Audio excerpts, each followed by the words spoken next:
بسم اللہ الرحمن الرحیم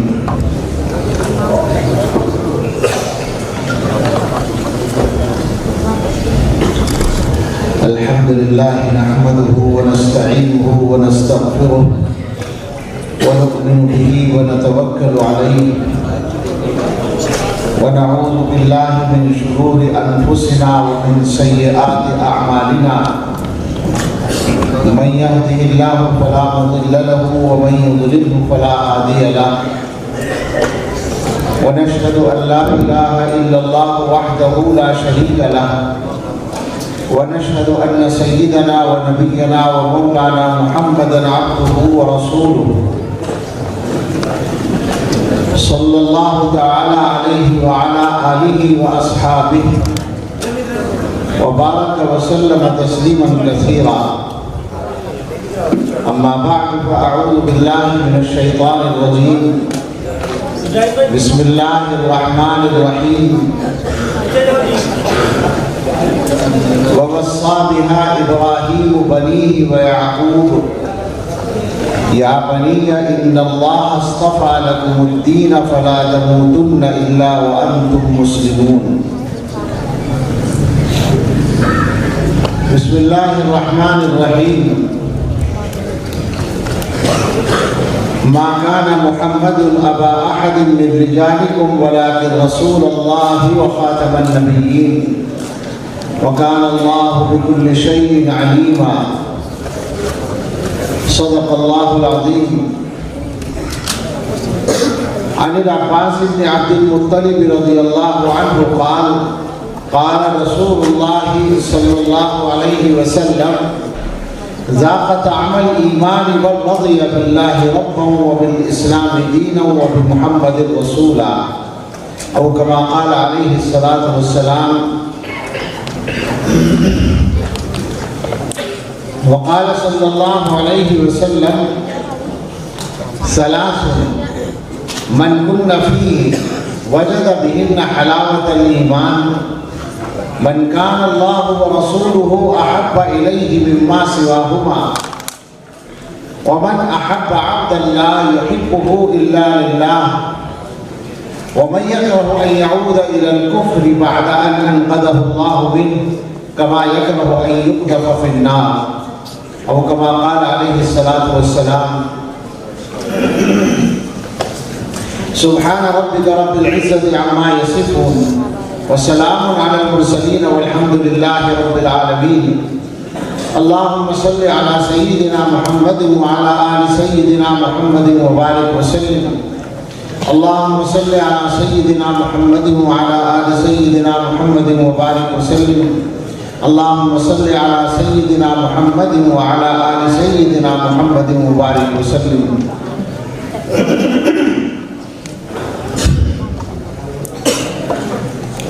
تاریخ نے پوچھا اے لوگو یہ دنیا کس کی دنیا ہے. تاریخ نے پوچھا اے لوگو یہ دنیا کس کی دنیا ہے.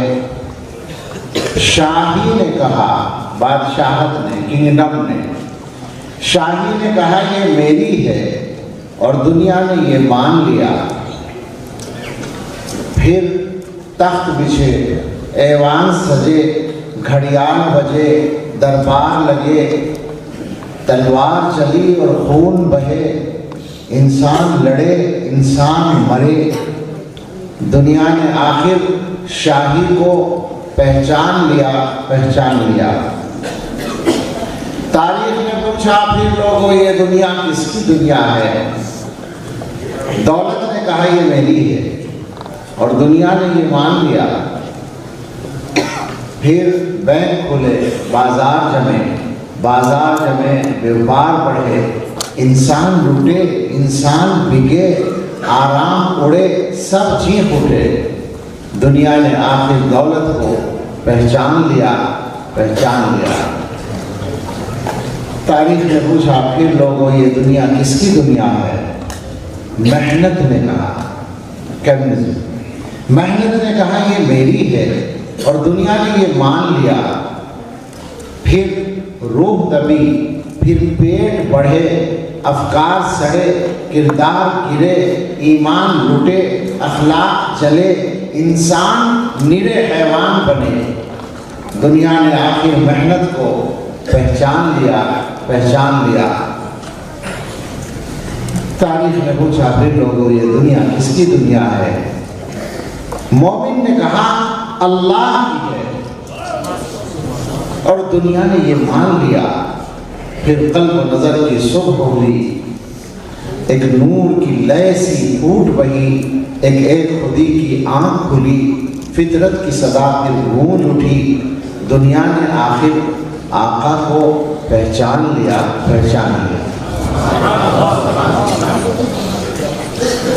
انسان دنیا میں آیا ہی ہے آقا کو پہچاننے کے لیے۔ اللہ تعالیٰ نے انسان کو پیدا کیا اور اپنی ایک خاص حکمت کے تحت وہاں پیدا کرنے کے بعد ایک کام کرایا۔ سارے لوگ جانتے ہیں اللہ نے آدم علیہ السلام کو پیدا کیا تو فرشتوں سے کہا آدم کو سجدہ کرو، سب نے سجدہ کر دیا۔ ایک تھا وہاں پر انہی کے ساتھ ملا ہوا، اس نے نہیں کیا، اللہ نے اسے مردود بنا دیا۔ اور اس کے بعد حضرت آدم علیہ السلام سے بھی ایک ایسا بہانہ عمل میں لایا گیا کہ وہاں سے ان کو بھی دنیا میں بھیج دیا گیا اور اعلان کر دیا گیا یا اطلاع دے دی گئی کہ اہبطوا منہا جمیعا بعضکم لبعض عدو، دنیا میں جاؤ، اب تمہاری ایک دوسرے کے ساتھ دشمنی چلے گی۔ وہ جو دشمن ساتھ میں بھیجا گیا، جب اللہ نے اس کو مردود کیا تو اس نے ایک چیلنج دیا۔ وہ چیلنج یہ تھا کہ آدم کی اولاد کو میں گمراہ کروں گا، میں آدم کی اولاد کے راستے میں رکاوٹ ڈالوں گا سیدھے راستے پر چلنے میں۔ لَأَقْعُدَنَّ لَهُمْ صِرَاطَكَ الْمُسْتَقِيمَ، میں دائیں سے بائیں سے آگے سے پیچھے سے ہر طرف سے آ کر انسانوں کو گمراہ کروں گا اور اسے گناہ کراؤں گا۔ اور اس نے یہ اعلان کیا، اللہ کے سامنے چیلنج دیا کہ اکثر بندے آپ کو شکر گزار نہیں ملیں گے، جہنم کے مستحق بنیں گے۔ کچھ بندے ہوں گے جو بچیں گے، جو آپ کے منتخب بندے ہوں گے۔ یہ بات ہم سب جانتے ہیں، مجھے اس کی تفصیلات میں نے نہیں سنائی، جلدی سے سمیٹ دیا، حوالہ دینا تھا کہ ہم سب جانتے ہیں کہ یہ اللہ نے کیا شروع میں، اور وہ دن ہے اور آج کا دن ہے، ستیزہ کار رہا ہے ازل سے تا امروز، چراغ مصطفی سے شرار بولہا۔ اور اس کے بعد یہ ایک تسلسل ہے، اقبال کی نظم کے سارے اشعار پڑھنے کا وقت نہیں، آخر میں اسی میں ہے، اسی کشاکش پیہم سے زندہ ہے اقوام، یہی ہے راز تب و تاب ملت عربی۔ اس امت کی زندگی کا راز بھی ہے۔ وہ لڑائی چل رہی ہے، شیطان بذات خود اور اپنے کارندوں کے ذریعے مسلسل اس بات پر محنت کرتا ہے کہ آدم کی اولاد میں سے کوئی آدمی جنت میں جانے کے لائق نہ رہے۔ اور اللہ تعالیٰ نے حضرت آدم علیہ السلام کو اور ان کی اولاد کے بہت سارے اپنے منتخب بندوں کو جنہیں نبی اور پیغمبر بنایا، ان کو یہ پیغام دے کر انسانوں کے پاس بھیجا کہ تمہیں شیطان سے اپنے آپ کو بچانا ہے اور جنت میں جانا ہے۔ ہمیں آج کے ماحول میں اس ایک نقطے پر فیصلہ کرنا ہے کہ ہمیں جنت میں جانا ہے یا جہنم میں جانا ہے۔ کوئی بھی مسلمان بتائے کہ اس کی اصل منزل کیا ہے؟ جنت۔ حکیم الامت حضرت عبدالستانی رحمۃ اللہ علیہ کا ایک رسالہ ہے، اس کا نام ہے شوق وطن۔ وہاں وطن سے مراد جنت ہے کہ انسان کو، ایمان والے کو جنت میں جانے کا شوق ہونا چاہیے۔ تو الحمدللہ ہم سب اور ہمارے گھر والے اور ہمارے بیوی بچے اور ہمارے رشتہ دار اور وہ تمام مسلمان جن کو ہم جانتے ہیں یا نہیں بھی جانتے مگر ہمارا ان کے بارے میں جو اندازہ ہے، ان سب کا معاملہ یہی ہے کہ وہ سب جنت میں جانا چاہتے ہیں انشاءاللہ۔ کہ جو نمائندے انسان ہیں، آپ سب کو پتا ہے کہ وہ بھی یہ بات راز نہیں رکھتے کہ وہ کیا چاہتے ہیں۔ ساری دنیا میں آج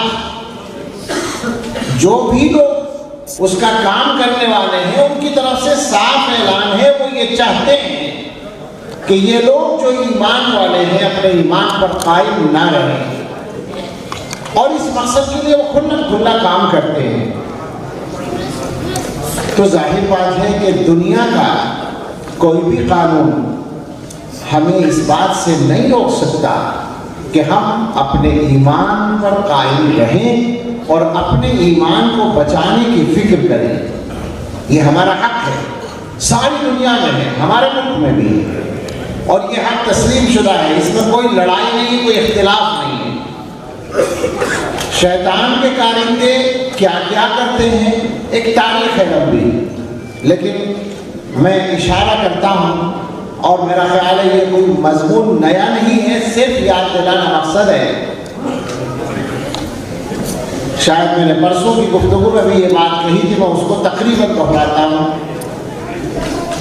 ان کی طرف سے انسانوں کو ایمان سے ہٹانے کے لیے کئی راستے اختیار کیے جاتے ہیں، شاید کوئی بات اس میں اضافہ بھی ہو جائے۔ کئی راستے ہیں۔ ایک راستہ تعلیم کا ہے، ایک راستہ وہ ہے جو بہت پرانا ہے، انسانوں کے دلوں میں، مسلمانوں کے دلوں میں دین و مذہب کے معاملے میں شک پیدا کرنا۔ اور ایک راستہ اور ہے جو اس اسٹیج کی برکت سے یاد آ گیا، اور وہ سب سے پہلے آزمایا گیا، عجیب بات ہے، ایسے آدمیوں کو کھڑا کر دیا جنہوں نے اپنے نبی ہونے کا دعویٰ کیا۔ اسود عنسی رسول اللہ صلی اللہ تعالیٰ علیہ وسلم کی حیات میں، آپ کی مبارک زندگی میں نبی ہونے کا دعویٰ کر چکا تھا، یہ معلوم ہے، اور 2-3 آدمی اس طرح کے شروع ہو چکے تھے، اور جیسے ہی رسول اللہ صلی اللہ تعالیٰ علیہ وسلم دنیا سے تشریف لے گئے تو ان کا ایک طوفان کھڑا ہو گیا۔ یہ تو ایک پہلو تھا، اور وہ جو میں کہہ رہا ہوں کہ وہ بھی مسلسل ہے، مسلمانوں کے دلوں میں شک پیدا کرنا کہ وہ اسلام کے احکام پر عمل کرنے سے انکار کریں۔ یہ مسئلہ، یہ طریقہ بھی اسی وقت آزمایا گیا۔ علماء جانتے ہیں کہ ایک فتنہ کھڑا ہوا کہ کچھ لوگوں نے زکوٰۃ دینے سے انکار کیا۔ مسئلہ زکوٰۃ دینے لینے کا نہیں ہے، مسئلہ یہ تھا کہ انہوں نے اسلام کے اس حکم میں شک کیا۔ انہوں نے یہ سمجھا یا ان کو سمجھایا گیا کہ زکوٰۃ لینا یہ اللہ کے رسول کا حق تھا، ان کے بعد کوئی زکوٰۃ وصول نہیں کر سکتا۔ آپ سوچیں ذرا، یہ کیا چیز تھی؟ اللہ نے قیامت تک کے لیے سارے مسلمانوں پر فرض کیا ہے کہ وہ اپنے مال کی زکوٰۃ ادا کریں، اور وہاں یہ سمجھایا جا رہا تھا، یہ تھا اسلام کے احکام میں شک پیدا کرنے کا سلسلہ، اور اس کا شکار ہوئے کچھ لوگ۔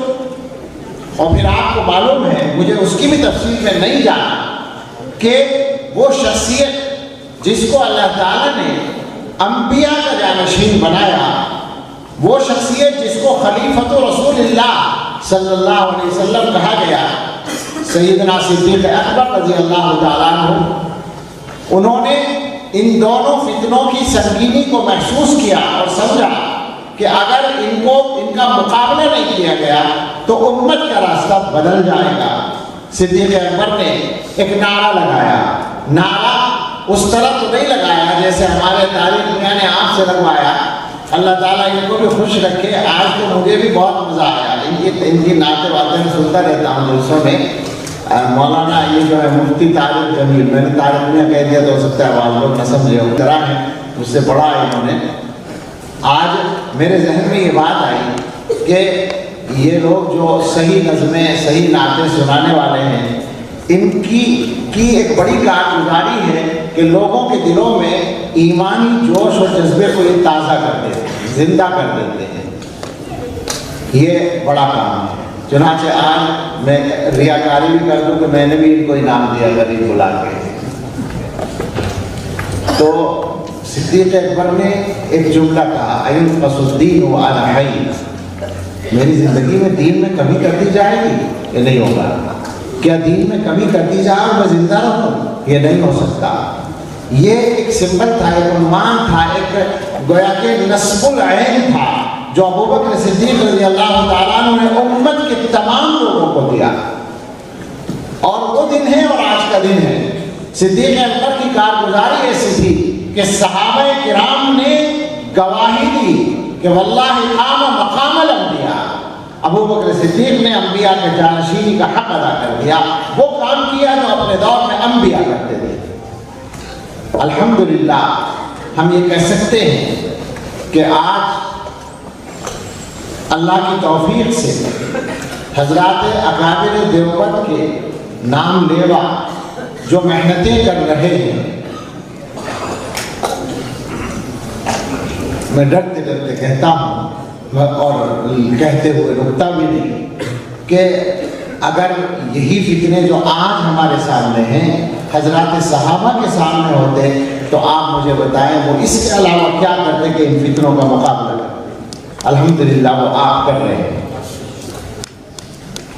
حضرت مولانا ابرار، آپ کا نام ابرار الحسن ہے، حضرت مولانا مفتی ابرار صاحب اور ان کے برادر گرامی برادر کبیر ہمارے بھی وہ بڑے بھائی حضرت مولانا مفتی غیاث الدین صاحب اور ان کے یہ جو سارے رفقا بیٹھے ہیں اور جو یہاں نہیں بیٹھے ہیں اور وہ تمام تنظیمیں اور تمام ادارے جو کام کر رہے ہیں ختم نبوت کے سلسلے میں یا مسلمانوں کے ایمان کو بچانے کے سلسلے میں، ہم اللہ کے بھروسے پر یہ بات کہتے ہیں کہ یہ اپنے بزرگوں کے نقش قدم پر چل کر وہی کام کر رہے ہیں جو صدیق اکبر کی قیادت میں حضرات صحابہ رضی اللہ تعالیٰ عنہ نے کیا تھا۔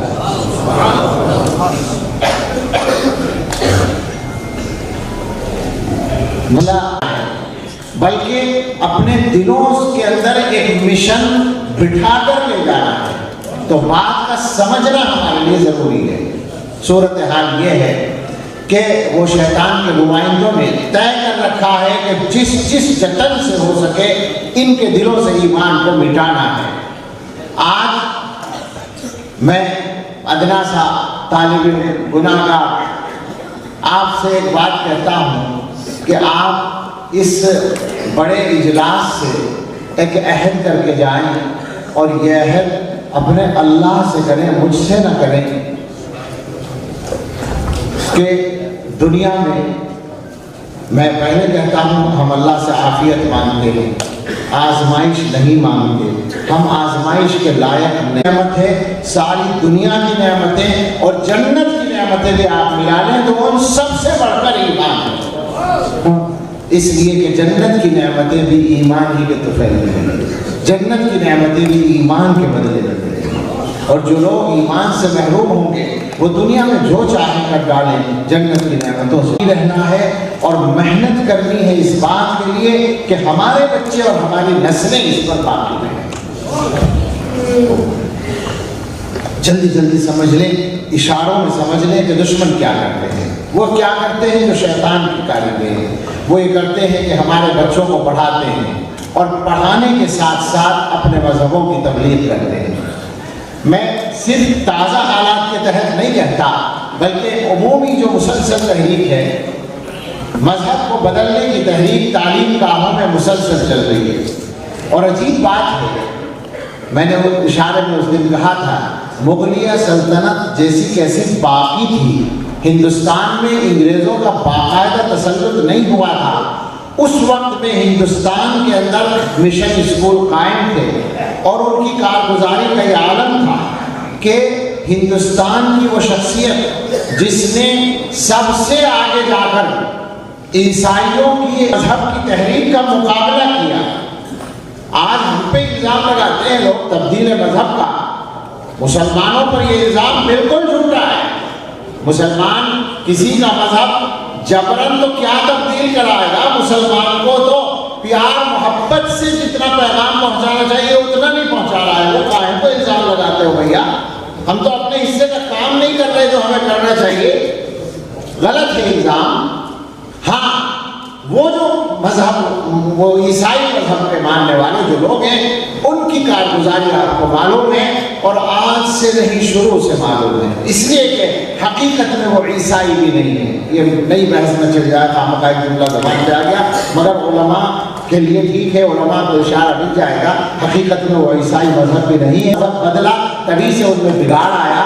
آپ لوگ چھوٹے چھوٹے بچے بھی جانتے ہیں، حضور صلی اللہ علیہ وسلم کی پیدائش سے پہلے ابرہہ بادشاہ نے جو مکے پہ حملہ کیا تھا وہ عیسائی بادشاہ تو تھا، اور اس کا مقصد تھا عیسائیت کو، عیسائی مذہب کو مرکزی مذہب بنانا، اور اپنے یہاں کے گرجا گھر کو دنیا کا مرکزی عبادت خانہ بنانا۔ تو وہ کعبۃ اللہ کو ڈھانے کے لیے آیا تھا۔ ہمیں کوئی بتائے کہ تاریخ میں اس سے بڑی دہشت گردی کی اور کیا مثال ہو سکتی ہے؟ تم نے دہشت گردی کا لفظ ہم پہ چپکانے کی کوشش کی ہے، اور تم 1500 سال سے دہشت گردی کرتے چلے آ رہے ہو اپنے مذہب کو پھیلانے کے لیے۔ یہ سچائی ہے، تاریخی حقیقت ہے۔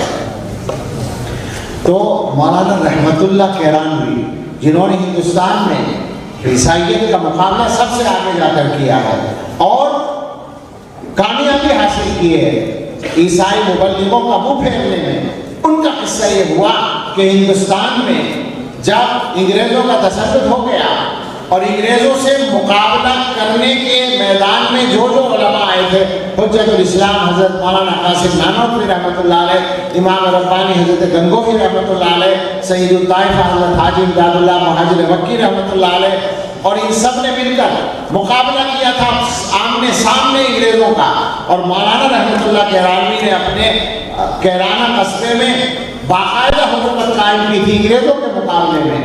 یہ سارے لوگ میدان مقابلہ میں جب یہ ہٹ گئے اور انہوں نے اپنے میدان بدلے، ہمارے بزرگوں نے تو دارالعلوم دیوبند کر کے ان کی انگریزوں کے مشن کو دنیا کی تاریخ کا سب سے بڑا عیسائیت، عیسائی مذہب کے لوگوں کو بھی اور دشمنان دین و ملت کو بھی سب سے بڑا چیلنج دیا، سب سے بڑا جواب دیا دارالعلوم دیوبند قائم کر کے۔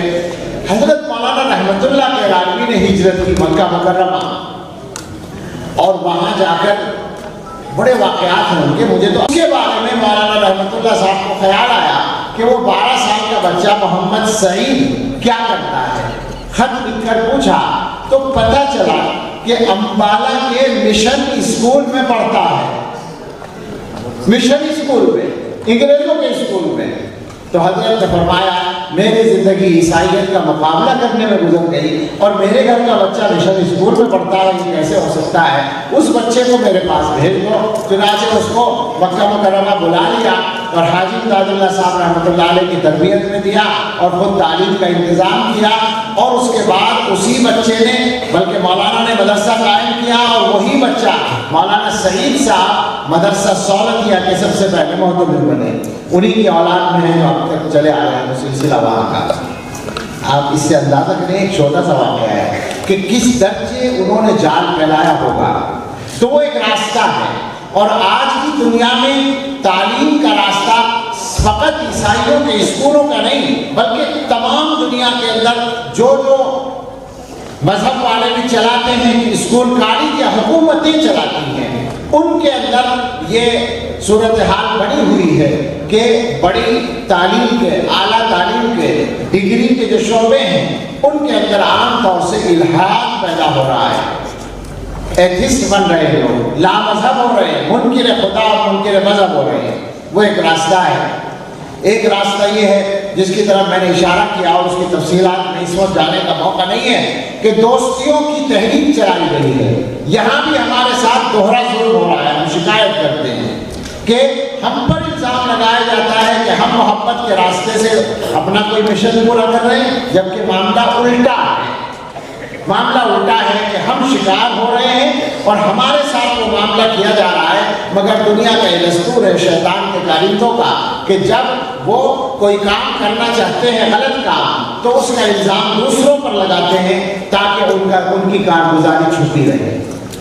میں نے اشاروں میں بات کر لی ہے۔ تیسرا راستہ وہ ہے جس کا تھوڑا سا نمونہ صدیق اکبر کے زمانے کا پیش بھی ہوا، اسلام کے احکام میں شک پیدا کرنے کی کوشش، اور اس کے دونوں پہلو ہیں۔ ایک طرف تو یہ ہوتا ہے کہ اسلام کے احکام کو موضوع بحث بنایا جاتا ہے، یہاں تک کہ اللہ کے وجود کو موضوع بحث بنایا جاتا ہے، اللہ موجود ہے یا نہیں ہے۔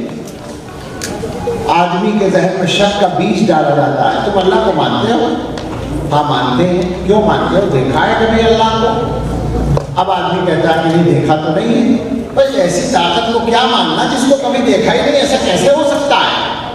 عجیب بات ہے، عجیب بات ہے کہ دنیا میں جس چیز کو سب سے زیادہ اللہ کی پہچان کے کام آنا چاہیے تھا، یعنی سائنس، اسی کو سب سے زیادہ اللہ کے انکار کے لیے استعمال کرنے کی کوشش ہوتی ہے۔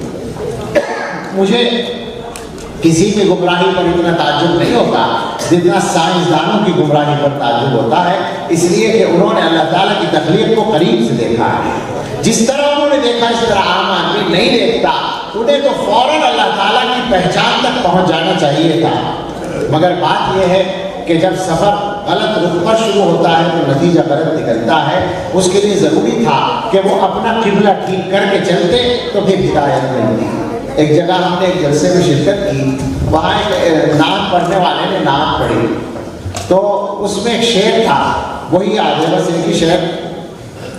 اس نے اشارہ کیا ہے ایک تاریخی واقعے کی طرف۔ سب جانتے ہیں کہ 1969 میں وہ واقعہ ہوا کہ صاحب انسان چاند پر گیا، اگرچہ آج کل بہت سارے لوگ اس کا بھی انکار کرتے ہیں کہ وہ بھی دھوکہ تھا، لیکن یہ کہ دنیا مانتی ہے اس کو کہ انسان چاند پر گیا۔ اور صاحب ہم جب پڑھتے ہیں تو اندازہ ہوتا ہے، آپ میں بہت سے لوگوں نے تو وہ واقعہ وہ صورتحال دیکھی ہوگی اس زمانے کی، لیکن ہم پڑھ کر جانتے ہیں کہ شور مچ گیا کہ صاحب انسان نے سب سے بڑی چھلانگ لگائی تاریخ کی، اس کے قدم خلا میں پہنچ گئے۔ اچھا وہ انسان وہاں ہو کر واپس آ گیا، کیا ہوا؟ کیا ملا؟ انسانوں کے کچھ مسئلے حل ہوئے، کوئی جھگڑے کم ہوئے، کوئی روزی روٹی کا اچھا انتظام ہو گیا، امن قائم ہو گیا، کچھ تو ہوا ہوتا۔ مگر آپ دیکھیں وہ انسان وہاں گئے اور وہاں سے مٹی لے کر آئے۔ پڑھا ہوگا نا اسکول میں نیل آرمسٹرانگ اور کیا تھا وہ ایک اور جو سائنسداں تھا، وہ مٹی لے کر آئے تھے چاند کی، وہ رکھی ابھی امریکہ میں۔ تو شاعر یہ کہتا ہے ہونا یہ چاہیے تھا کہ وہاں گئے تھے تو ہدایت ملی، ہدایت ملنی چاہیے تھی اور مل سکتی تھی۔ میں نے دو باتیں پڑھی ہیں، غالباً ڈاکٹر حمید اللہ صاحب نے ان کا کچھ تذکرہ بھی کیا ہے، ان میں سے ایک بات کا شاید دو باتیں پڑھی ہیں۔ ایک جیسے کہیں کبھی پھٹا ہو چاند، شق القمر کا معجزہ، اس کو چھپایا گیا۔ اور ایک واقعہ تو دنیا ہی میں پیش آیا کہ وہ جو روسی سائنسداں تھا اس میں سے امریکن ہی تھا، وہ مصر گیا، 1978 کی بات ہے، زمانہ وہ صدر انور السادات کے زمانے میں۔ تو وہاں وہ مہمان تھا، صبح کو اس کی کانوں میں اذان کی آواز پڑی تو اس کی آنکھ کھل گئی، وہ گھبرا کے اٹھا اور ہوٹل کے ریسیپشن پہ جا کے اس نے پوچھا کہ یہ جو آواز آ رہی ہے کیسی آواز ہے؟ کہا کیوں، کیا بات ہے، کیوں پریشان ہے آپ؟ کہنے لگے ایسی آواز میں نے چاند پر سنی تھی، اذان کی آواز۔ تو یہ سب ہوا ہے، چھپا دیا گیا ہے، ختم کر دیا گیا ہے، چونکہ صحیح نیت نہیں تھی۔ وہ شعر یہ تھا، وہ اب مزہ آئے گا اس کا کہ بن تیرے وسیلے جو بلندی پہ گئے ہیں، حضور کو خطاب کر رہا ہے شاعر، بن تیرے وسیلے جو بلندی پہ گئے ہیں، مہتاب، مہتاب کہتے ہیں چاند کو، مہتاب پہ جا کر بھی انہیں خاک ملی ہے، مٹی لائے، کیا لے کے آئے؟ اردو کا محاورہ میں کیا لے کے کہ خاک لے کے آئے، وہ خاک ہی لے کے آ گئے اور کچھ بھی نہیں ملا۔ تو خیر شک پیدا کیا جاتا ہے، تم نے اللہ کو نہیں دیکھا تو کیوں مانتے؟ ایسے آدمی سے کوئی پوچھے کہ تمہارے دماغ میں عقل ہے تو یقیناً کہے گا بہت بڑی عقل ہے، دیکھا ہے کبھی عقل کو؟ کیوں مانتے ہیں؟ اللہ کو ماننے کے لیے انسان کو دلیل کی ضرورت نہیں ہے. دلیلیں توڑی جاتی ہیں، بنائی جاتی ہیں، اور اللہ کا وجود انسان کی عقل میں اور دماغ میں اور دل میں رکھ دیا گیا ہے کہ اسے ماننا ہی اگر وہ انسان ہے، اگر اس کی عقل صحیح کام کر رہی ہے. ایک گاؤں کے آدمی سے پوچھا تھا کسی نے کہ تم اللہ کو ایک مانتے ہو؟ کہا مانتا ہوں. کہا کیا دلیل ہے؟ کہا دلیل یہ ہے وہ جنگل میں ہل چلا رہا تھا، کھیت جوت رہا تھا. کہنے لگا دلیل یہ ہے کہ اگر دوبارہ دلیل مانگو گے تو یہ حل تمہارے سر میں مانگو گے. یہ دلیل مانگنے کی چیز نہیں ہے. تو دل میں تو آتا ہے، سمجھ میں نہیں آتا. بس جان گیا میں تیری پہچان یہی ہے. گلستان میں جا کر ہر ایک کی رنگت تیری ہی سی بو ہے. گلستان میں جا کر ہر ایک گل کو دیکھا، نہ تیری سی رنگت نہ تیری سی بو ہے. میں نے حدیث پڑھی ہے، حضور علیہ السلام نے فرمایا اس آدمی کو ایمان کا ذائقہ مل جاتا ہے جو اللہ کو رب مانے، مطمئن ہو کر، راضی ہو کر، اللہ کے رب ماننے پر راضی ہو، اسلام کو دین مانے راضی ہو کر، حضرت محمد صلی اللہ تعالی علیہ وسلم کو رسول مانے راضی ہو کر. دنیا والے یہ بات جانتے ہیں کہ جس آدمی کے مزاج میں یہ بات پیدا ہو جائے گی کہ وہ راضی ہو کر ان سب کو مانے، تو وہ پہلی بات بھی ہو جائے گی کہ ذائقہ عمل ایمان، وہ ایمان کا ذائقہ چکھ لے گا. اور جب کوئی آدمی ذائقہ چکھ لیتا ہے تو پھر اس کے منہ سے وہ ذائقہ نکالا نہیں جا سکتا. ایمان کا جو ذائقہ ہوتا ہے نا، وہ ایک الگ ذائقہ ہے. اور عجیب و غریب بات ہے، محدثین نے ان حدیثوں کی تشریح میں جہاں حلاوت ایمان کا لفظ آیا ہے، ایمان کی مٹھاس، ایمان کی مٹھاس کا جہاں لفظ آیا ہے، وہاں باقاعدہ بحثیں کی ہیں کہ وہ مٹھاس کیسی ہوتی ہے. عام طور سے رائے یہی ہے کہ وہ روحانی مٹھاس ہے.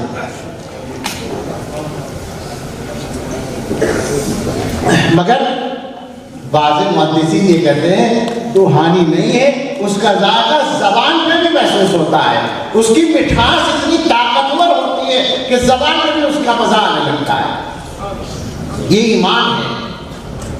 دنیا جانتی ہے کہ جب ایمان کا ذائقہ مل جاتا ہے تو پھر اس ذائقہ کو کسی آدمی کے منہ سے ختم نہیں کیا جا سکتا، اس کے دل سے ختم نہیں کیا جا سکتا. ایمان کا ذائقہ ملتا ہے تو عبداللہ ابن حذافہ سہمی جاتے ہیں 20-30 آدمیوں کا ایک چھوٹا سا لشکر لے کر، اور روم کا بڑا سا ایک لشکر آ کر ان کو گرفتار کرتا ہے اور بادشاہ کے سامنے پیش کرتا ہے. یہ پہلی صدی کا حضرت عمر رضی اللہ عنہ کے زمانے کا واقعہ ہے. وہ کہتا ہے بادشاہ ہمارے مذہب میں آ جاؤ، ہمارا مذہب مان لو، عیسائی مذہب. انکار کر دیتے ہیں. وہ سمجھاتا ہے، لالچ دیتا ہے، اور کسی طرح نہیں مانتے تو دنیا کا سب سے بڑا لالچ دیا اس نے. یہ بھی وہی ہے، اپنے مذہب کو لالچ دے کر منوانا. یہ دہشت گردی کی ایک دوسری صورت ہے جو پہلے سے چلی آ رہی ہے. اس نے کہا، عبداللہ بن حذافہ جو امیر لشکر تھے ان سے کہا کہ دیکھو اگر تم اور تمہارے ساتھی ہمارا مذہب قبول کر لیں تو میں 2 انعام دوں گا تمہیں. ایک تو تم سے اپنی بیٹی کی شادی کر دوں گا. ذرا غور کریں کیا ہوا ہے اور کیا ہوتا آ رہا ہے. کون سا راستہ نکالا جاتا ہے، کون سا راستہ اپنایا جاتا ہے ایمان خریدنے کے لیے. مسلمانوں کو ہوشیار رہنا چاہیے. یہ جو ختم نبوت کے کام ہو رہے ہیں ہمارے ہندوستان میں سب سے زیادہ کھلے طور پر جو کرنا پڑا یہ کام وہ غلام احمد قادیانی کے مقابلے میں کرنا پڑا. تو اس کے ماننے والوں کا کیا طریقہ ہے، اندر سے جا کر اگر دیکھو گے تو یہی راستہ ملے گا جو عیسائی بادشاہ کر رہا ہے کہ اگر میرا مذہب مان لو گے تو میں تمہارا نکاح اپنی بیٹی سے کر دوں گا اور اپنی آدھی حکومت تمہارے حوالے کر دوں گا. آج کے جوان ذرا سوچیں، آدھی حکومت دنیا کی 2 بڑی طاقتوں میں سے ایک طاقت کی اور اسی کے بادشاہ کی بیٹی مل رہی ہے. کیا خیال ہے گاڑ ٹپکے گی یا نہیں؟ اتنا بڑا انعام تو بہت زیادہ ہے. آج تو کمزوری کا عالم یہ ہو رہا ہے کہ ذرا سی دوستی پر ایمان جا رہا ہے. ڈوب مرنے کا موقع ہے ہمارے لیے, سب کا پڑا ہے. حیرت ہوتی ہے کیسے جیے اس دنیا کے اندر. ہم اب سے 20-25 سال پہلے بڑے دعوے کے ساتھ کہا کرتے تھے, میں کہتا تھا, میں یہ بندہ گناہگار اپنی بات کر رہا ہے, میں کہتا تھا مسلمان اپنا ایمان نہیں چھوڑتا. اب یہ کہنے کے لائق سر نہیں رہا, زبان نہیں رہی. اس نے لالچ دیا, عبداللہ ابن حذافہ نے رد کر دیا, مجھے دنیا کا کوئی لالچ نہیں چاہیے, مجھے اپنے ایمان بچانا ہے. بادشاہ نے حکم دیا ایک بڑے سے برتن میں تیل پکایا جائے, اور جب وہ تیل کھولنے لگا تو اس تیل کے اندر ان کے ایک ساتھی کو ڈال دیا. جل گئے, ایک دم ختم ہو گئے. کہا سب کو اسی طرح جلاؤں گا ورنہ اب بھی مان جاؤ. کہا نہیں, یہ نہیں ہو سکتا, ایمان نہیں چھوڑ سکتے. اس نے کہا سب سے پہلے اسی کو پکڑو جو ان کا سردار ہے, اور اس کو ڈالو تیل کے اندر. پکڑ کے لے جانے لگے تو دیکھا کہ آنکھوں میں آنسو ہیں. لوگوں نے واپس بادشاہ سے کہا کہ یہ رو رہا ہے. اس نے بلایا اور پوچھا, ڈر رہے ہو, اب سمجھ میں آ رہا ہے کچھ, مانو کہ ہماری بات. فرمایا نہیں. کہا پھر روتے کیوں ہو؟ کہا اس لیے تھوڑی رو رہا ہوں, تمہارے عذاب کے ڈر سے نہیں رو رہا ہوں. رونا تو یہ سوچ کر آ رہا ہے کہ آج اللہ کی دی ہوئی ایک جان ایمان پہ قربان کرنے جا رہا ہوں. حسرت یہ ہو رہی ہے کہ کاش میرے پاس اپنے بدن کے ہر بال کے بدلے ایک جان ہوتی اور اس کو ایمان پر قربان کرتا. یہ وہ معاملہ ہوتا ہے جو ایمان کا ذائقہ چکھنے کے بعد پیدا ہوتا ہے. ایمان کا ذائقہ چکھنے کے بعد کیا کیا سنائیں, میں تو اشارے کر رہا ہوں, کوئی مرتب بات بھی نہیں ہو رہی ہے. لیکن لکھا ہے تاریخ کی کتابوں میں کہ جب انگریزوں نے ہندوستان سے سب سے پہلے جلا وطن دیا, قید میں ڈالا 1857 میں مسلمان علماء کو, اور وہاں ان کے لیے پھانسی کا فیصلہ سنایا گیا. تو پھانسی کا فیصلہ جس کے لیے ہوتا ہے اس کا خون بھی کم ہونے لگتا ہے اور اس کی صحت گرنے لگتی ہے. لیکن انگریزوں نے ٹیسٹ کرایا تو پتہ چلا کہ ان قیدیوں کا خون تو بڑھ رہا ہے, یہ اور زیادہ خوش ہو رہے ہیں. تو انہوں نے کہا کہ پاگل والا بولتے ہیں. کیوں؟ وہی ایمان. ان سے کہا دستخط کر دو, چھوڑ دیں گے. کہا نہیں, چھوڑنے کی ضرورت نہیں, تم تو ہماری جان لے لو, ہمیں مار دو, ہم تمہارے اس پر دستخط نہیں کریں گے تمہارے تحریر پر. ایمان. اور بہت ساری مثالیں عمل کے تعلق سے بھی. حضرت مولانا محمد تقی عثمانی صاحب دامت برکاتہ نے کہیں لکھا ہے کہ افریقہ کے ایک علاقے میں انہوں نے وہ مسجد دیکھی ہے. وہ کوئی علاقہ ہے 300-400 سال پہلے کا قصہ تھا کہ وہاں کچھ مسلمانوں کو غلام بنا کر وہ لوگ لے آئے اور ان کو ایک کیمپ کے اندر رکھ دیا. اس کیمپ میں ان کو دن بھر رات بھر سونے کا موقع ملتا کھلی جگہ میں, اور صبح کو کھیتوں میں کام کرنے کا حکم تھا. مجبور تھے وہ بیچارے, سب کو ایک ساتھ لے جاتے جنگل میں کام کر کے واپس لاتے اور بند کر دیتے. دن میں ان کو نماز پڑھنے کی بھی اجازت نہیں ہوتی تھی. وہ معمول یہ تھا کہ دن بھر کے تھکے ہوئے آتے, کھانا وانا کھاتے جو بھی ملتا ان کو, اور جب پہرے دار سو جاتا تو چپ کے ڈلتے اور قریب کی پہاڑی پر جا کر فجر سے لے کر عشاء تک کی ساری نمازیں ادا کرتے. اور اس کے بعد ایک وقت آیا کہ کسی دشمن نے اس ملک پر حملہ کیا تو ان لوگوں نے ان سے کہا کہ تمہیں ہماری طرف سے لڑنا ہے. انہوں نے کہا ضرور لڑیں گے, ہماری ایک شرط ہے. کہا کیا؟ کہا اگر تم جیت گئے تو ہمیں مسجد بنانے کی اجازت دے دینا. کچھ نہیں مانگا, رہائی نہیں مانگی, پیسہ نہیں مانگا, مسجد کی اجازت مانگی. چنانچہ وہی ہوا, وہ جیت گئے اور ان کو مسجد کی اجازت ملی. وہ مسجد ابھی بھی موجود ہے. یہ ایمان کا ذائقہ ملنے کے بعد ہوتا ہے. تو دنیا جانتی ہے کہ ایمان کا ذائقہ اگر سمجھ میں آ گیا, اللہ کے رب ہونے پر اطمینان ہو گیا, اسلام کے مذہب صحیح ہونے پر اطمینان ہو گیا, اور حضرت محمد صلی اللہ تعالیٰ علیہ وسلم کے رسول ہونے پر اطمینان ہو گیا, تو ایمان کا ذائقہ مل جائے گا. اور جب ایمان کا ذائقہ مل جائے گا تو انہیں ہلانا ممکن نہیں رہے گا. اس مقصد کے لیے یہ ہوتا ہے, کبھی تو جھوٹے نبوت کے دعوے کرنے والوں کو کھڑا کیا جاتا ہے, اور کبھی اسلام کے احکام میں شک پیدا کیا جاتا ہے، آپ کا مذہب تو بہت اچھا ہے مگر اس میں جو فلاں حکم ہے وہ کچھ ذرا ٹھیک نہیں لگتا، یہ جو سود کو حرام کر دیا اسلام نے، سود کے بغیر کاروبار کیسے ہو سکتا ہے؟ اب آپ بیٹھے ہوئے سر لا رہے ہیں اور سوچ رہے ہیں، ابھی مولانا فرما رہے تھے نا شاہ صاحب کہ کوئی آدمی یہ دعویٰ کرے کہ میں نبی ہوں اور کوئی آدمی اس سے کہے کیا دلیل ہے، تو یہ دلیل مانگنا جو ہے اسی سے آدمی کافر ہو جائے گا، اس لیے کہ اس کے جواب میں یہ کہنا ہی نہیں تھا، کہنا یہ تھا کہ اگر تو نبی ہونے کا دعویٰ کرتا ہے تو جھوٹا ہے، اس کے علاوہ کوئی دوسرا راستہ نہیں ہے۔ تو اسی طرح سود کے بارے میں بات ہو رہی ہے اور آپ بحث کر رہے ہیں، پڑھے لکھے مسلمان پڑھے لکھے کرتے ہیں نا ایسی باتیں، انہیں کے دلوں میں شک پیدا کیا جاتا ہے، آپ بحث کر رہے ہیں وہ سود جس کو اللہ نے کھلے طور پر حرام کیا ہے اس کے بارے میں شک پیدا کیا جا رہا ہے کہ اسے ٹھیک ہونا چاہیے، جائز ہونا چاہیے، حلال ہونا چاہیے۔ سبحان اللہ۔ ارے صاحب اسلام میں جو ہے ساری باتیں تو اچھی ہیں مگر یہ پردے کا حکم ذرا سا ٹھیک نہیں ہے، عورتوں کے لیے بہت خیر کی بات ہے، اور آپ بیٹھے ہوئے خوش ہو رہے ہیں کہ ہاں یہ تو بہت اچھی بات کہی، انہوں نے چھوڑ دینا چاہیے۔ یہ جو بات ہے اسلام کے بارے میں اور اسلام کے احکام کے بارے میں شک پیدا کرنے والی باتیں، دنیا کے ماحول سے آپ کبھی متاثر نہ ہو۔ دنیا کے اندر دنیا کے لوگوں نے شیطان کے نظام کو اپنایا ہے اور یہ دنیا کو غلط راستے پر لے جانا چاہتے ہیں، اسلام سے ہٹا کر لے جانا چاہتے ہیں، اس لیے کہ یہ شیطان کے کارندے ہیں اور انسانوں کے دشمن ہیں۔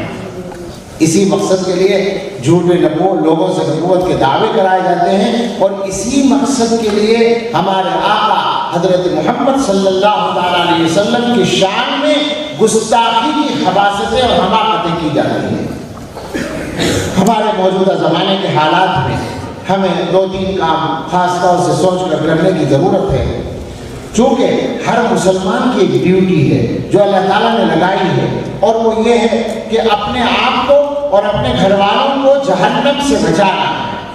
تو یاد رکھیے یہ ڈیوٹی ہر شخص کی ہے، ہم سب یہاں طے کر کے جائیں، ہمیں اپنے گھر والوں، بیوی اور بچوں اور رشتہ داروں جہاں تک ہماری بات چلے ان کے ایمان کو بچانا ہے، اور یہ ایسا انتظام کر کے جانا ہے کہ دنیا کی کوئی طاقت ان کے ایمان پر ڈاکہ نہ ڈال سکے۔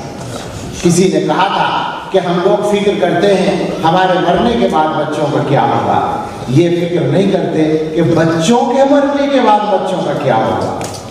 اصل فکر کرنے کی بات تو یہ ہے ہمارے مرنے کے بعد دنیا کے کام کیسے چلیں گے، وہ تو سب کے چل ہی جاتے ہیں اللہ تعالیٰ کے فضل سے، جیسے بھی چلتے ہیں، کیا باقی سارے کام تھوڑی کرتا ہے، اور اصل مسئلہ ہے ان کے مرنے کے بعد ان کا کیا ہوگا۔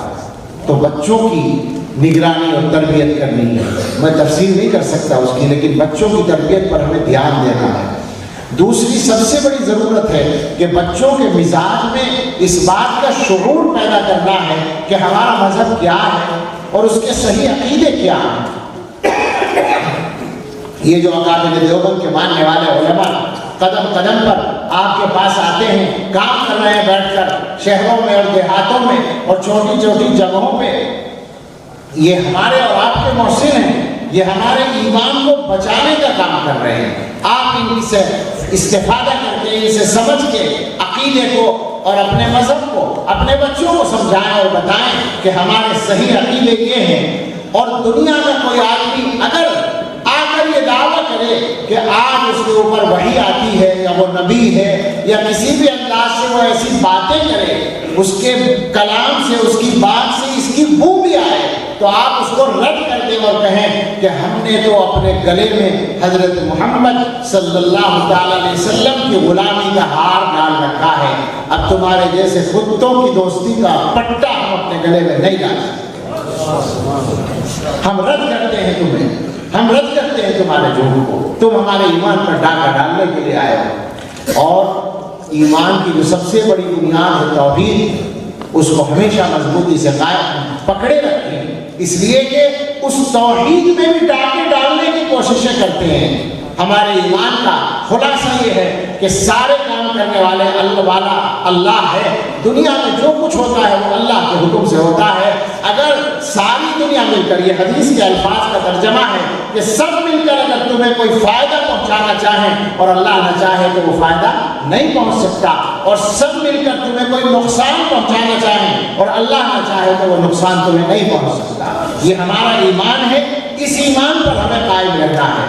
کوئی آدمی کسی دعا کے راستے سے یا کسی عمل کے راستے سے یا کسی تعویذ کے راستے سے یا کسی بھی انداز سے اللہ کا یہ اختیار اپنے ہاتھ میں دکھائے یا کسی مزار کے ہاتھ میں دکھائے یا کسی شخصیت کے ہاتھ میں دکھائے تو ہمیں رد کرنا ہے، ہمیں کہنا ہے کہ لا الہ الا اللہ۔ ابھی تو انہوں نے نعرے لگوائے ہیں لا الہ الا اللہ، اللہ کے سوا کوئی معبود نہیں ہے، اللہ کے سوا کوئی مالک نہیں ہے، اللہ کے سوا کوئی رازق نہیں ہے، اللہ کے سوا کوئی موت دینے والا نہیں ہے، اللہ کے سوا کوئی جلانے والا نہیں ہے، سب کچھ اللہ کے ہاتھ میں ہے۔ جو کچھ ہوتا ہے اللہ کے حکم سے ہوتا ہے اور اللہ تعالیٰ اس کو جانتے ہیں۔ تو ایمان کی حفاظت کا انتظام کرنا ہے، اور ان ساری چیزوں کے لیے میں اپنی بات ختم کرنے کی طرف چل رہا ہوں۔ ان ساری چیزوں کے لیے اہل حق علماء سے اپنے آپ کو جوڑے رکھنا ہے۔ وہ علماء جو آپ کو سیدھا راستہ دکھانے والے ہیں، وہ علماء جو آپ کو صحیح راستے پر چلانے والے ہیں، ان سے اپنا رابطہ مضبوط رکھنا ہے، اللہ والوں سے اپنا رابطہ مضبوط رکھنا ہے تاکہ صحیح راستے پر ہم اور آپ قائم رہ سکیں۔ بس اس پورے اجلاس کا، اس عظیم الشان اجتماع کا اگر کوئی پیغام ہے تو میرے بھائیو یہی ہے، اور یہ بات اچھی طرح سے یاد رکھیں کہ حالات مشکل سے مشکل تر ہوتے جا رہے ہیں۔ ہمارا مقصد آپ کو خوفزدہ کرنا نہیں ہے، مایوس کرنا بھی نہیں ہے۔ ہمارے پاس تو الحمدللہ امید کا اتنا زبردست چراغ روشن ہے کہ ہمیں کسی معاملے سے مایوس ہونے کی ضرورت نہیں ہے۔ ہمارا ایمان اپنے اللہ پر ہے، اور اللہ تعالیٰ نے اپنی رحمت سے مایوس ہونے سے ہمیں منع کر رکھا ہے۔ ہمیں اللہ کی رحمت سے مایوس بھی نہیں ہونا اور اللہ کے سوا کسی سے ڈرنا بھی نہیں ہے، مگر اپنا رشتہ اللہ سے مضبوط کرنا ہے، اللہ تعالیٰ کے دین سے اور اللہ کے رسول صلی اللہ تعالیٰ علیہ وسلم سے اپنا رشتہ مضبوط کرنا ہے۔ دنیا میں آپ کو ڈرایا جائے گا تو کیا رسول اللہ صلی اللہ علیہ وسلم کو نہیں ڈرایا گیا؟ دنیا میں آپ کو مایوس کیا جائے گا تو کیا پیغمبروں کو مایوس کرنے کی کوشش نہیں کی گئی؟ یہ سب ہوگا، اور اللہ تعالیٰ نے تو قرآن کریم میں سب کچھ بتا دیا ہے۔ وَلَنَبْلُوَنَّكُمْ بِشَيْءٍ مِّنَ الْخَوْفِ وَالْجُوعِ وَنَقْصٍ مِّنَ الْأَمْوَالِ وَالْأَنفُسِ وَالثَّمَرَاتِ، طرح طرح سے آزمایا جائے گا، جانی نقصان سے بھی آزمائیں گے، مالی نقصان سے بھی آزمائیں گے، پیداوار کے نقصان سے بھی آزمائیں گے، ڈرانے دھمکانے کے راستے سے بھی آزمایا جائے گا۔ آزمانے کا مطلب ہے دیکھا جائے گا تمہارا ایمان کتنا طاقتور ہے۔ تمہیں کسی دنیا کی طاقت سے ڈرنا نہیں ہے، مگر اس کے لیے میرے بھائیوں، اس کے لیے ضروری ہوگا ہمارے دل میں اللہ کے نام کی طاقت ہو، اللہ سے ہمارا رشتہ مضبوط ہو۔ ہمارے حضرت ایک بات فرمایا کرتے ہیں، اور وہی بات کہہ کر سمے ختم کرتا ہوں بات، کہ انسانوں کا کسی بندے کے ساتھ جو معاملہ ہوتا ہے وہ پرتو ہوتا ہے اللہ کے ساتھ اس بندے کے معاملے کا۔ لہٰذا جو بندہ اللہ تعالیٰ سے جتنا ڈرتا ہے اللہ کے بندے اس سے اتنے ہی ڈرتے ہیں، جو بندہ اللہ سے جتنی محبت کرتا ہے اللہ کے بندے اس سے اتنی ہی محبت کرتے ہیں، اور جو بندہ اللہ کی جتنی عبادت کرتا ہے اللہ کے بندے اس کی اتنی ہی خدمت کرتے ہیں۔ تو رشتہ اللہ سے ٹھیک کرنا ہے۔ جب اللہ سے رشتہ ٹھیک ہو جائے گا تو دنیا کے حالات آسانی کے ساتھ ٹھیک ہو جائیں گے۔ ان حالات سے مایوس نہیں ہونا ہے۔ ہمارا جو ملک ہے یہ ہمارا ہے، ہم یہاں مہمان نہیں ہیں، ہم یہاں کے رہنے والے ہیں، ہم یہاں کی زمینوں کے مالک ہیں، ہم یہاں برابر کے حصے دار ہیں۔ ہمیں یہاں خوف زدہ ہو کر نہیں رہنا ہے، ہمیں یہ ڈر نہ ستائے کہ ہمیں یہاں سے نکال دیا جائے گا۔ دنیا کی کوئی طاقت نہیں ہے جو ہمیں یہاں سے نکال سکے، اور موت ہر انسان کی اپنے وقت پر آتی ہے۔ دنیا کی کوئی طاقت نہیں جو ہمیں ہمارے وقت سے پہلے مار سکے۔ سب کچھ اللہ کے ہاتھ میں ہے۔ البتہ ہمیں اپنے ملک کو نقصان پہنچانے والا کوئی کام نہیں کرنا ہے۔ ہم مسلمان ہیں، ہمیں عہد کی پاسداری سکھائی گئی، ہم اعلان کرتے ہیں ہم اس ملک کو نقصان پہنچانے والا کوئی کام نہیں کریں گے، مگر ہم اپنے بھائیوں سے یہ چاہیں گے، حکومت سے یہ چاہیں گے، برادران وطن سے یہ چاہیں گے کہ وہ بھی یہی مزاج بنا کر رکھیں کہ اس ملک کو نقصان پہنچانے والے کسی کام پر راضی نہ ہوں، اور جو لوگ اس ملک کو نقصان پہنچانے کا کام کریں ان کا وہ ہاتھ پکڑیں، ان کو روکنے کی کوشش کریں۔ ہمارا اعلان ہے ہم نے گلشن کے تحفظ کی قسم کھائی ہے، ہم نے اس ملک کی بنیادوں میں، اس کی زمین میں اپنا خون بہایا ہے۔ ہمارا خون ہندوستان کے چپے چپے کی زمین کے اندر بسا ہوا ہے، رچا ہوا ہے، دفن ہے۔ ہم اس ملک کے ساتھ کوئی غلط کام ہوتے نہیں دیکھنا چاہتے، اور ہم یہ پیغام پہنچا دینا چاہتے ہیں کہ کوئی کسی کا کچھ نہیں بگاڑ سکتا، اور خود ہم کسی کا کچھ بگاڑنا نہیں چاہتے۔ ہمارا پیغام تو محبت ہے، محبت سے رہو۔ کیا ہے وہ؟ ہم بغل گیر تمہارے ہیں غنیمت سمجھو، ہم جو الجھائیں گے پہلو سے تو پچھتاؤ گے۔ مل کے رہنے کا سبق ہم نے دیا ہے تم کو تم تو بکھرے ہوئے تھے اور بکھر جاؤ گے۔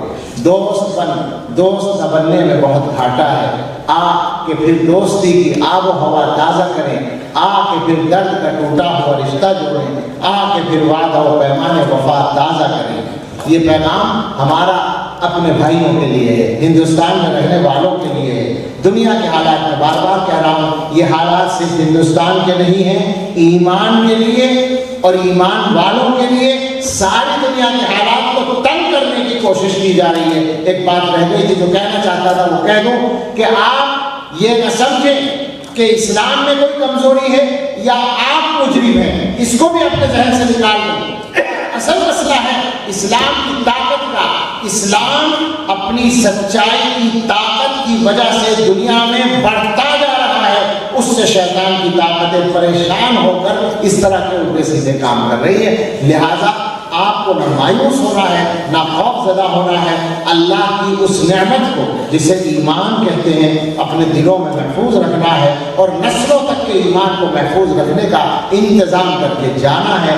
اللہ کے بھروسے پر اللہ تعالیٰ اپنا فضل فرمائے، اور ہمارے علماء کو جو ان میدانوں میں محنت کر رہے ہیں اپنے فضل سے اللہ ان کی حفاظت فرمائے، ان کے کاموں میں برکت فرمائے، اور ایک ایک صاحب ایمان کو اللہ اپنے فضل سے ایمان کی صحیح قدر و قیمت سمجھنے کی توفیق عطا فرمائے۔ آمین۔ وآخر دعوانا ان الحمد للہ رب العالمین۔